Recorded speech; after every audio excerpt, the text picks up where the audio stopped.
السلام علیکم ورحمۃ اللہ وبرکاتہ۔ کبھی سوچا ہے کہ اصل ہمیشہ رہنے والی کامیابی کیا ہے اور وہاں تک پہنچا کیسے جائے؟ چلیں آج اسی پر بات کرتے ہیں اور سمجھتے ہیں کہ زندگی کو حتمی کامیابی کے سفر کے طور پر کیسے دیکھا جا سکتا ہے۔ تو دیکھیں، سب سے پہلی اور بنیادی بات یہ ہے کہ ہماری یہ جو دنیا کی زندگی ہے نا، یہ بس ایک عارضی سفر ہے۔ یہ منزل نہیں ہے، بس ایک راستہ ہے، ایک سٹاپ اوور سمجھ لیں، جو ہمیں ہماری اصلی ہمیشہ کی منزل تک لے جا رہا ہے۔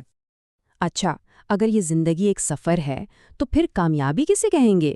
حقیقی کامیابی دنیا کی چیزیں اکٹھی کرنا نہیں ہے، بلکہ اصل کامیابی ہے آخرت کی تیاری۔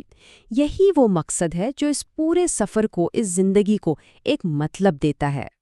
ٹھیک ہے، تو اس راستے پر چلنے کے لیے ہمیں کچھ گائیڈ لائنز چاہیے، ہے نا؟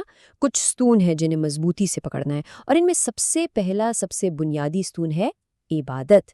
یعنی یہ سارا سفر شروع ہی اپنے رب، اپنے خالق کے ساتھ ایک مضبوط تعلق سے ہوتا ہے۔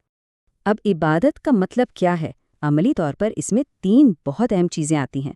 پہلی چیز نماز کی پابندی، دوسری قرآن پاک کی تلاوت، کیونکہ گائیڈنس تو وہیں سے ملنی ہے، اور تیسری چیز ہر چھوٹے بڑے معاملے میں اللہ سے مدد مانگنا، اس سے رہنمائی لینا۔ یہ سمجھ لیں کہ یہ وہ بنیادی قدم ہے، ان کے بغیر تو آگے بڑھنا بہت مشکل ہے۔ عبادت تو ہو گئی، اب آتے ہیں دوسرے ستون کی طرف، اور وہ ہے اخلاقیات۔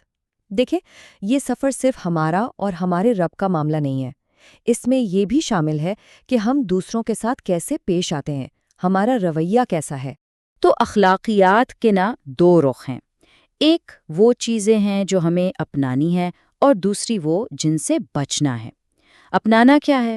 اچھا سلوک، سچ بولنا، اور بچنا کس چیز سے ہے؟ حسد سے، دل میں کینہ رکھنے سے، کیونکہ یہ منفی چیزیں نہ صرف ہمارے رشتے خراب کرتی ہیں بلکہ ہمارے اپنے روحانی سفر میں بھی ایک بہت بڑی رکاوٹ بن جاتی ہیں۔ پہلے ہم نے بات کی عبادت کی، پھر اخلاق کی، جو زیادہ تر ظاہری اعمال ہیں۔ اب تیسرا ستون ہمیں اندر کی طرف لے جاتا ہے، یہ ہے دل کی پاکیزگی، مطلب اپنے باطن کو، اپنے اندر کو صاف کرنا۔ تو دل کو پاک کرنے کا مطلب کیا ہے؟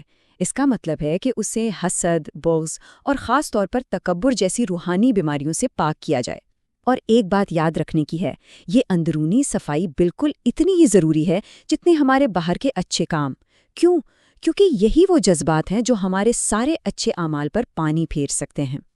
اچھا، تو یہ جو تینوں ستون ہیں، عبادت، اخلاق اور دل کی صفائی، ان سب کے پیچھے ایک بنیادی اصول کیا ہے؟